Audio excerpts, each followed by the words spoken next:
শুভেচ্ছা। বাঙালিয়ানার সায়ানের সংবাদে স্বাগত। শুরুতেই জেনে নিচ্ছি সংবাদ শিরোনাম। ইউরোপে আগত অভিবাসন প্রত্যাশীদের মধ্যে শীর্ষে বাংলাদেশিরা। ফিলিস্তিনকে স্বীকৃতি দিতে 59 ব্রিটিশ এমপির চিঠি। যুবদল নেতা মাহবুব হত্যার তদন্তে উঠে এসেছে কুয়েটের সংঘর্ষ। লালচাঁদ হত্যায় বিচারিক কমিশন গঠনের দাবিতে রিট। কলেজে ভর্তিতে মুক্তিযোদ্ধা বাদ যোগ হবে জুলাই যোদ্ধা কোটা। নির্বাচনী প্রতীক শাপলা না পেলে রাজনৈতিক লড়াই করবে নাগরিক পার্টি। সেন্ট মার্টিন বেড়াতে দিতে হবে পরিবেশ সংরক্ষণ ফি। তৈরি পোশাক রপ্তানি প্রবৃদ্ধি 9% কাছাকাছি। ফেনীতে পাওনা টাকার দাবিতে ব্যবসায়ীকে মারধর যুবদল নেতার। ময়মনসিংহে মুক্তিপণের দাবিতে 2 শিশু অপহরণ, একজনের লাশ উদ্ধার। এবারে বিস্তারিত। 2025 সালের প্রথম 6 মাসে ইউরোপীয় ইউনিয়ন ইউর সীমান্তে পৌঁছানো অভিবাসন প্রত্যাশীদের মধ্যে শীর্ষে অবস্থান করছেন বাংলাদেশিরা। ইউ সীমান্ত নিরাপত্তা সংস্থা ফ্রন্টেক্সের সর্বশেষ প্রতিবেদন বলছে, জানুয়ারি থেকে জুন পর্যন্ত প্রায় ৭৫,৯০০ জন অভিবাসী ইউরোপে প্রবেশ করেছেন। এদের মধ্যে সবচেয়ে বেশি বাংলাদেশি নাগরিক।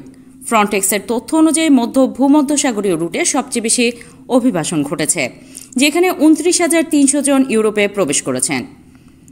শুধু লিবিয়ার উপকূল থেকেই 20,800 জন ইতালিতে পাড়ি জমিয়েছেন, যা গত বছরের তুলনায় 80% বেশি।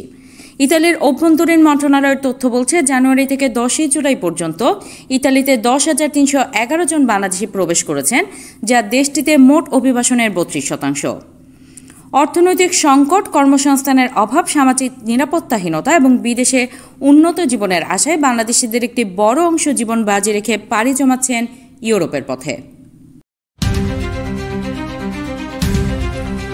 ফিলিস্তিনকে অবিলম্বে স্বাধীন রাষ্ট্র হিসেবে স্বীকৃতি দিতে যুক্তরাজ্যের পররাষ্ট্রমন্ত্রী ডেভিড ল্যামিকে আহ্বান জানিয়ে একটি খোলা চিঠি দিয়েছেন ক্ষমতাসীন লেবার পার্টির 59 জন এমপি। গাজায় ইসরায়েলি আক্রমণকে জাতিগত নিধন আখ্যা দিয়ে বলেন, পরিস্থিতি এখন মানবতা বিরোধী অপরাধের পর্যায়ে পৌঁছেছে। বৃহস্পতিবার 10 জুলাই পাঠানো এবং শনিবার 12 জুলাই প্রকাশিত চিঠিতে ব্রিটিশ এমপিরা ইসরায়েলি প্রতিরক্ষামন্ত্রী ইসরায়েল কাটসের পরিকল্পনার কঠোর সমালোচনা করেন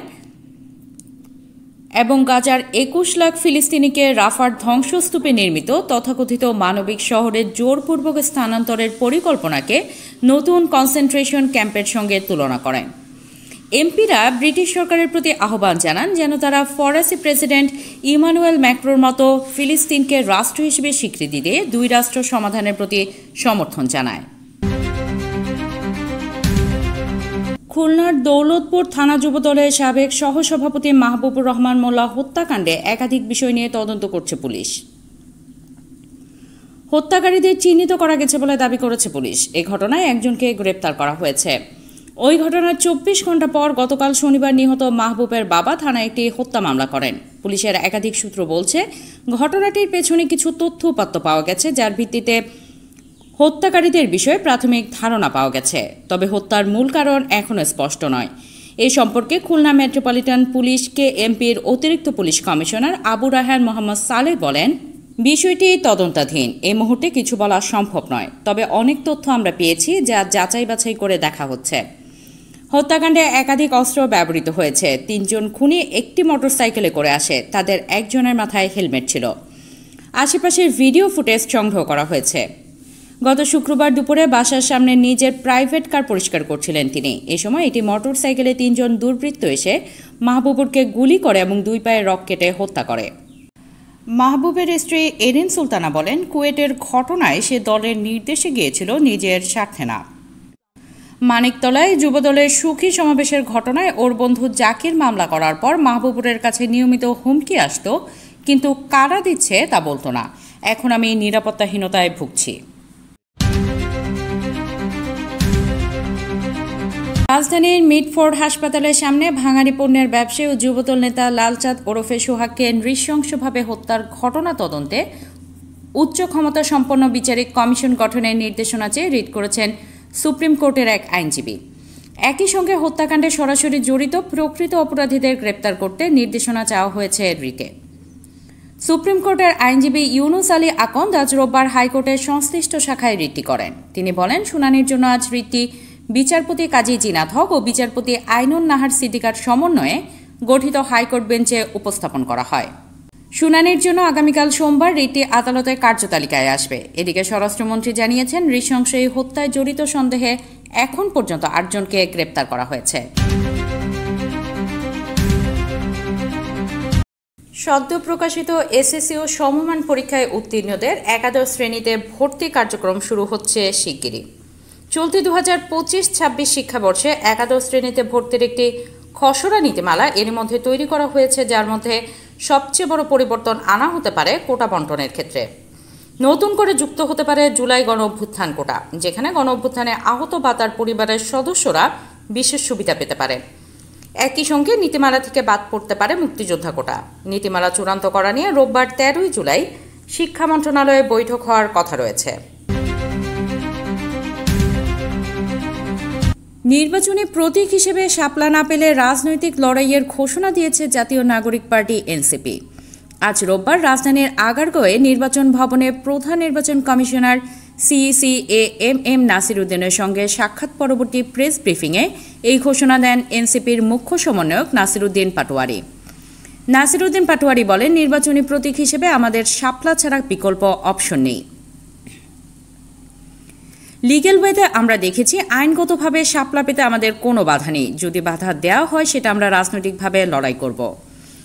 নির্বাচন কমিশন ইসির সদস্যদের নিরপেক্ষতা নিয়ে প্রশ্ন তোলেন নাসির উদ্দিন পাটোয়ারি। তিনি বলেন, নির্বাচনের আগে ইসি পুনর্গঠন করতে হবে। স্ট্রেইট ফরওয়ার্ড, ইসি যেভাবে পুনর্গঠিত হয়েছিল সেই আইনটিও পরিবর্তন করতে হবে। সেন্ট মার্টিনের বাস্তুতন্ত্র ও জীববৈচিত্র্য রক্ষায় ব্যাপক পরিকল্পনা হাতে নেওয়া হচ্ছে বলে জানিয়েছেন পরিবেশ, বন ও জলবায়ু পরিবর্তন মন্ত্রণালয়ের উপদেষ্টা সৈয়দা রিজওয়ানা হাসান। শনিবার 12 জুলাই পরিবেশ অধিদপ্তরে সেন্ট মার্টিনের ব্যবস্থাপনা পরিকল্পনা নিয়ে অনুষ্ঠিত এক সভায় তিনি জানান, এই দ্বীপের বাস্তুতন্ত্র রক্ষার অংশ হিসেবে স্থানীয় জনগোষ্ঠীর বিকল্প কর্মসংস্থানের জন্য 3 বছর মেয়াদী একটি প্রকল্প সরকার হাতে নিয়েছে। আগস্ট মাস থেকে এই প্রকল্পের কাজ শুরু হবে। পর্যটনের উপর নির্ভরশীল স্থানীয়দের দক্ষতার উন্নয়ন করে বিকল্প কর্মসংস্থানের ব্যবস্থা ও স্থানীয় ইউনিয়ন পরিষদ দ্বারা পর্যটকদের কাছে পরিবেশ সংরক্ষণ এনভায়রনমেন্টাল কনজারভেশন ফি সংগ্রহ করবে সরকার। সেন্ট মার্টিনে প্রাথমিকভাবে 500 পরিবারকে নির্বাচন করা হয়েছে প্রশিক্ষণ দেওয়ার জন্য এবং কৃষি মন্ত্রণালয় থেকে সেন্ট মার্টিনে 2 জন কৃষি কর্মকর্তা নিয়োগ দেওয়ার সিদ্ধান্ত হয়েছে। গত 2024-25 অর্থ বছরে বাংলাদেশ তৈরি পোশাক রপ্তানি খাতে 8.84% প্রবৃদ্ধি অর্জন করেছে। এ সময় রপ্তানি আয় হয়েছে 39.35 বিলিয়ন মার্কিন ডলার। খবর বাসসের। বাংলাদেশ রপ্তানি উন্নয়ন ব্যুরো ইপিবির প্রকাশিত দেশের তৈরি পোশাকের দেশভিত্তিক রপ্তানির হিসাব অনুযায়ী ইউরোপীয় ইউনিয়ন ইইউ এ খাতের সবচেয়ে বড় বাজার হিসেবে অবস্থান করছে। ইউরোপীয় বাজারে বাংলাদেশের আরএমজি রপ্তানি হয়েছে 19.71 বিলিয়ন ডলার, যা দেশে মোট আরএমজি রপ্তানির 50.10%। আমেরিকায় রপ্তানি হয়েছে 7.54 বিলিয়ন ডলার, 19.18%।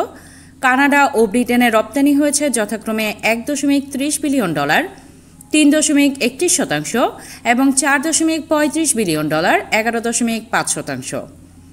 2024-25 অর্থ বছরে ইউরোপীয় ইউনিয়নে 9.10%, যুক্তরাষ্ট্রে 13.79% এবং কানাডায় 12.7% বৃদ্ধি পেয়েছে। ফেনীর পরশুরামে পাওনা টাকা চাওয়াকে কেন্দ্র করে ব্যবসায়ী সুমন হোসেন নামক এক ব্যক্তিকে মারধরের ঘটনা ঘটেছে বলে অভিযোগ পাওয়া গেছে। সম্প্রতি দল থেকে অব্যাহতি পাওয়া স্থানীয় এক যুবদল নেতা সায়েমের বিরুদ্ধে মারধরের অভিযোগ উঠেছে। শনিবার 12 জুলাই বিকেলে ভুক্তভোগীর ব্যবসা প্রতিষ্ঠানে এই ঘটনা ঘটলে ভাইরাল হওয়া ভিডিওতে দেখা যায় যুবদল নেতা সায়েম ও তার সাথের কয়েকজন ওই ব্যবসায়ীকে টানা হেঁচড়া করছেন এবং দোকান থেকে বের করার চেষ্টা করছেন।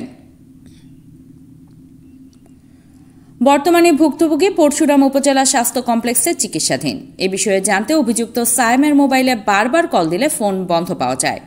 পরশুরাম পৌর যুবদলের আহ্বায়ক মোস্তফা খোকন বলেন, দলীয় শৃঙ্খলা পরিপন্থী কর্মকাণ্ডে জড়িত থাকার অভিযোগে সায়েমকে 25 জুন দল থেকে অব্যাহতি দেওয়া হয়েছে। ময়মনসিংহের গফরগাঁওয়ে একই দিনে সিফাত হাসান ও আইমান সাদাব নামে 2 শিশু নিখোঁজ হয়। এর মধ্যে মুক্তিপণ না পেয়ে 10 বছর বয়সী শিশু সিফাতকে হত্যা করে লাশ পুকুরে ফেলে রাখে অপহরণকারীরা। শনিবার 12 জুলাই সকালে বাড়ি থেকে 200 গজ দূরের একটি পুকুর থেকে নিহত শিশুটিকে উদ্ধার করেছে পুলিশ। নিহতের পারিবারিক সূত্রে জানা গেছে, শুক্রবার দুপুর 12টার দিকে উপজেলার চরশাকচূড়া গ্রামের সৌদি প্রবাসী নূর ইসলামের ছেলে সিফাত হাসানকে অপহরণ করা হয়। অপহরণকারীরা যোগাযোগ করে মুক্তিপণ দাবি করে। অন্যদিকে একই দিনে একই সময় দিঘিরপাড় গ্রামের সৌদি প্রবাসী আলামিনের ছেলে আইমান সাদাব নিখোঁজ হয়। এ ঘটনায় নিখোঁজ সাদাবের পরিবার পাগলা থানায় সাধারণ ডায়েরি করেছে। পাগলা থানার officer incharge OC Mohammad Ferdous Alam জানান, নিহত শিশুর লাশ উদ্ধার করে ময়নাতদন্তের জন্য মর্গে পাঠানো হয়েছে। অন্য ঘটনায় নিখোঁজ শিশুকে উদ্ধারের চেষ্টা চলছে। বাঙালিয়ানার সায়নের সংবাদ শেষ হলো। ধন্যবাদ।